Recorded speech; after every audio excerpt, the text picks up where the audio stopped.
All right, y'all. So, Karen goes over to Giselle's new house and things have been recently renovated. But you can't do anything for bad taste. I'm sorry, y'all. I'm sorry, but the house feels disconjointed. It doesn't feel cohesive enough for me. The doors are nice. The chandelier in front of the door is nice, said Karen. I mean, the chandelier at the front door is nice. I don't know what else I can say besides the chandelier is nice at the front door. I'm trying to think of something better to say. I can't. It's terrible. Oh. Listen, we're not surprised. The twins come in and Karen gives them, oh, girls, I have some gifts because I missed your birthday. And of course, that pleases Giselle. Anybody that gives gifts to her daughter, she loves it. Okay? Karen tells Giselle about her events coming up and that Giselle, of course, doesn't get it. I don't understand it. Y'all know, I think they purposefully look to feel confused by Karen, even though I don't know exactly what Karen's show is supposed to be. But I also feel like, who cares? Like acting so confused about something that is just simply somebody putting on a show. Like I don't know. Seems like y'all want to be confused. So it's a panel. There's some sizzle that we don't know. Okay.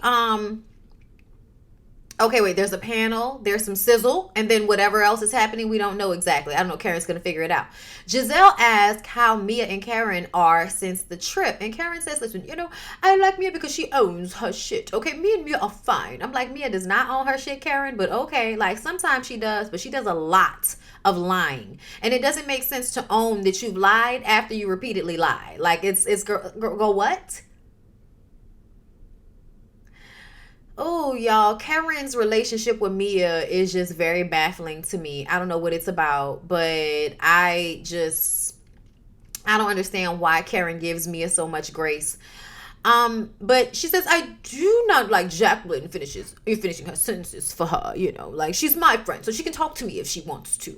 Giselle tells Karen that Mia insinuated that Jacqueline had a Porsche because she was such a good friend and she bought it. So now, Giselle is all Kool-Aid in the flavor and don't know what it's about, girl. Okay, all up in a Kool-Aid, don't know what the flavor is, doesn't know, but she wants to know. And so now that Mia has insinuated that because she was making money, her friend was driving around in a Porsche, it's giving that either you or your sugar daddy was making it so that old girl was being taken care of. Okay? But they don't ever want to say what it is. As much time as Mia and Jacqueline spend together, it's weird to me that they haven't, discussed what they should say in front of the girls and what they should not say in front of the girls. Then Giselle tells Karen about them sharing Mia's ex-boyfriend because, Mia wanted to let her know how good the D was. It's all very weird to Karen and Giselle, but Karen is less judgmental than Giselle. Giselle is just extremely titillated and excited. Okay, she mentioned seeing Mia and Jacqueline in the shower together. And I just kind of feel like Giselle is letting her inner lesbian come out. It's coming out. So we see Wendy. Wendy is in the hospital having to get her her kidney stones removed. She gets out of the hospital. She seems like she's in a lot of pain, but her mother and her children and Eddie are all there to take care of her. It was very cute to see her mom trying to give her wine and pork chops and chicken noodle soup, but it's like, girl, please just give me some water and just heat the chicken noodle soup on the stove, ma. Don't add nothing extra to it. Thank you so much. Okay, talking about, I know you need wine. I used to be a nurse. I was like, stop it, man. Child, what nurse in school told you that? And Wendy tries to talk to her mom about how they need to change their lifestyles. They have, the lifestyle of black women who overwork themselves and don't take very good care of themselves. They don't rest when they should. And, it ends up with them having gallstones and kidney stones and all kind of shit that accumulate in their bodies when they don't take care of themselves. They're not watching what they eat. They're working too much, not getting enough sleep, not, taking the breaks that they need to go to the doctor, those types of things. So she has to change her lifestyle so that her young daughter doesn't follow in those footsteps. We have a scene with Ashley. Ashley's kids are screaming. Her friend comes over. They talk about how she's still figuring things out with Michael. She's going to look at a house. She's still leaving things to Michael. She asks if he's going to be staying with her. Oh my God, but I'm so ready to move on. Ashley, just do it. At this point, boring. More reasonably shady business. Giselle mentions not being invited to Robin's wedding. She's upset about it. Why are you upset about something that's never going to happen? They're not getting, girl, they're not getting married. I just don't believe it. And then if it does happen, I'll be happy to be wrong, girl. But it's been seasons and seasons and seasons since he so-called proposed. It's been at least 2 seasons since he proposed. Okay? It's not happening. Every time y'all talk about it, Juan seems disinterested, annoyed, and indifferent. So I don't know why we still having conversations about it.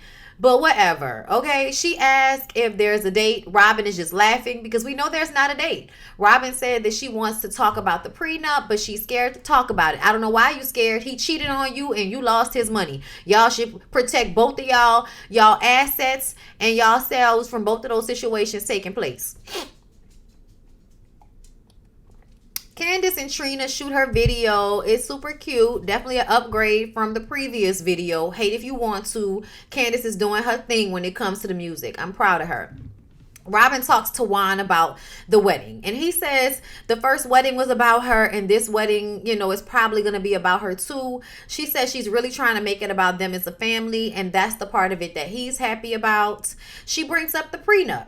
He doesn't think they need a prenup. He doesn't think that they're those people. I'm like, what kind of people are those? Because y'all have a sexual scandal, okay, at Juan's college. So if he were to be civilly, sued in any way, Robin is his wife, her money, might get fucked with as well. So I think that what Juan is saying is stupid. I think that they're absolutely the people that need to protect themselves financially. And if Robin wants to have something in there, a clause about infidelity because Juan was cheating and buying cars for people back in the day, I think she should do that. But then that would be if this wedding were actually going to happen. And it doesn't seem like it is. Okay? But Juan insists he won't fight over money, because he's probably got a piggy bank somewhere and isn't worrying about her money. Karen goes to see Mia and, she bakes cookies with Mia's kids. Karen asks about Mia and Jacqueline showering together. Mia says, yes, they enjoy doing that. Karen's like, okay, there's nothing wrong with that. And she asked about what Giselle said about Mia and, Jacqueline having some type of relationship. And she was like, we did weird promiscuous stuff when we were like 19. I was like, I wanted to be a gynecologist. So I'm like checking her cervix. And I'm like, Mia, that doesn't make sense. It sounds like something you say when you don't want to admit that you probably have had sex with Jacqueline out of, weird lesbian shit, as well as doing it in front of men to get money out of men, doing it with G because y'all are freaky, like whatever. Like it just kind of feels like you absolutely were doing threesomes with you, Jacqueline, and G, especially when we find out that you were having threesomes with G and Peter's ex-girlfriend. Okay? And Karen was like, I knew it.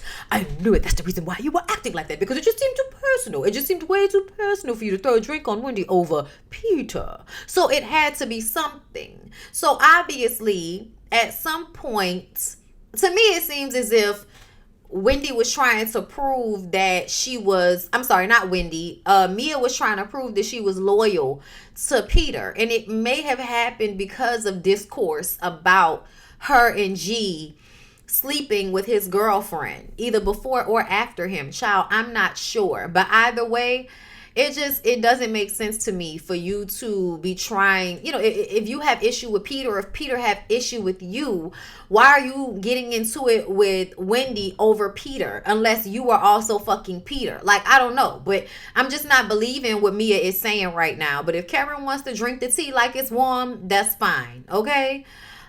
So at the Reasonably Shady event, okay, it was a nice sized place, but I don't think that they thought they were going to fill all of those seats. Karen and Ray are there to shade the dog shit out of Giselle and Robin. It is hilarious, okay? Ooh, I'm gonna make a list of all the things I shouldn't do, okay? Juan and the boys are there to support Robin as well, laughing the entire time. Karen pulls out a phone to document everything. Okay, the way Robin would, because we know how much Robin loves pulling out phones and Bluetooth speakers and shit. Okay, she says she's proud of the group that came to support her. They have about 20 seats in between them. But you know what? They came to support. I was like, Karen, you shady as shit, but it was funny. Ashley got there. Karen asked if Candace was coming, and Ashley says, you know what? I think there's still some residuals from what happened. Yeah, no, Candace is not fucking with Giselle. She says she doesn't deserve support. And I said, I know that's right. Mia made sure to come through, though. And then Robin, later on, Robin thanks her for coming and then apologizes for not coming to Mia's event. I'm like, that's because you don't really care about Mia. But it's fun to have a minion. So the host said Robin Bryant. The host didn't know their names. Karen pulled out the notebook so that she could make a list. Okay, number 1, make sure the host knows that, our names aren't Robin Bryant, but it's Giselle Bryant and Robin Dixon, okay? But he didn't know their name. So Karen was like, child, that's the first thing I'll make sure I don't do wrong. What else? It was boring at some points. When they started Ashley doing boring TikTok dances, but they had Juan on there asking questions about that fucking wedding that's not gonna happen and talking about sleeping till 11 a.m. Like, it's just the same old shit with Juan and Robin. It's boring. I don't even know why we're still talking about them. What else? Robin says that they actually profited $14,000. I wonder how much those tickets were. The Ooh Ladies First panel has been crunching numbers to put this together for y'all. So I feel like it's a possibility that they charged out the ass for that event. I would really like to know how many people and how much they charged to make $14,000. But anyway, Mia says they aren't in a tent in her driveway, so it was an upgrade. Mia shades the shit out of Giselle and Robin when she's in confessionals, but kisses their ass on camera. She's so fake. Fake as her lips. After Giselle and Cherise asked Jacqueline who bought her Porsche, because we can't just focus on our event. We have to be messy and ask Jacqueline questions about she and Mia because we have nothing else going on, okay? Jacqueline won't say anything, but the fact that she didn't answer the questions the way Mia would have wanted her to, it made Mia feel a way once she was called over into the situation. And she was like, obviously, we needed to talk before, we was in front y'all so we would know what to share and what not to share. Giselle says that she thought it was Mia or Gordon that bought Jacqueline's Porsche. And Mia says, child, her name is on that car and G don't have no money. None of that is answering the question. Giselle asked about G and Jacqueline if they had ever done anything because Mia likes to watch. Mia says they need to compare notes. In the confessional, she says Giselle is butting into her business because she doesn't have any. I'm like, oh, that's the truth. That's the truth. Jacqueline says that she's not hold up. She's not. Jacqueline says that she's not answer Gordon and Sheree. Ask if she were, y'all, my notes got messed up. Hold up. Ask if she would be, okay. So, Sharice messy ass basically asked that if Jacqueline were attracted to Gordon, because Jacqueline said she wasn't attracted to Gordon, but if she were, would she be okay with sleeping with Mia's husband?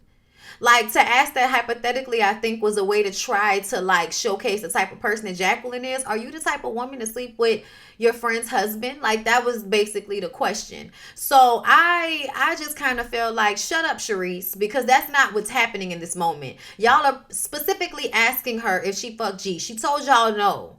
So you trying to ask it in another way isn't going to change the answer, honey. Especially since it's obvious that Mia don't want y'all to know whatever happened. Mia don't want y'all to know. I think Mia and Jacqueline have absolutely done things together. I saw that Jacqueline is no longer friends with Mia and now she's kicking it with Candace. Hilarious. Absolutely hilarious. I also saw Robin on Watch What Happens Live And I only saw that one clip on Twitter because I didn't care enough to watch their episode because I don't like them. And I feel like just their mere presence on television is a gaslight. So I'm good. Because I knew they were going to say something that was going to annoy me. And they did. Like, Robin acting like Sharice didn't have to hold her back, meaning that she wasn't. Like, you lied, Robin. Robin, you said that she never held you back, and she did hold you back. And now you're trying to play semantics. She didn't have to hold me back. Robin, go to hell. Robin, please get away from me. Like, yo, I cannot with her never wanting to take accountability for anything and then saying that about Wendy. It's crazy to me the way Giselle and Robin never have to take accountability. They were on the Sherry Shepherd show, and then when asked about the colorism, Robin's response was, oh, she just thinks that people being mad about the show makes them like it more, totally ignoring the bully and colorism comment. And then Giselle says that that's social media that says that. She's ignoring the fact that her cast members said it as well. But she says social media doesn't pay her, and when social media starts paying her, that's when she'll start caring about what they have to say. And I said, social media are your viewership. Hello?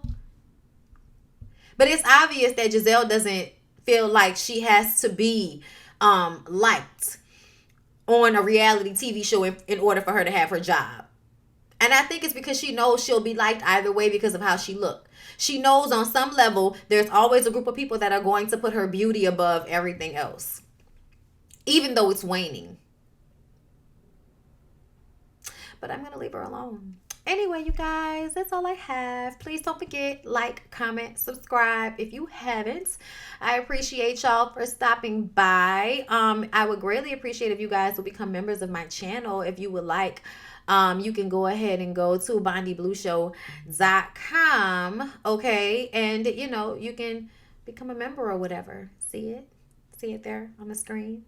See? You could become a Baby Blue member, which gets you all new access stuff. And, you know, you can be a OG, okay, a Royal Blue member. You can be a Royal Blue member. And you'll get access to all of my old content as well as new content, okay? Or you can be a Patreon member, or you can be a member of my YouTube channel. It's whatever you prefer, but thanks for supporting either way. Also, my Cash App at BondyBlue, Venmo at BondyBlue. Everything's at BondyBlue. Follow me. Love y'all. Talk to y'all later. Bye.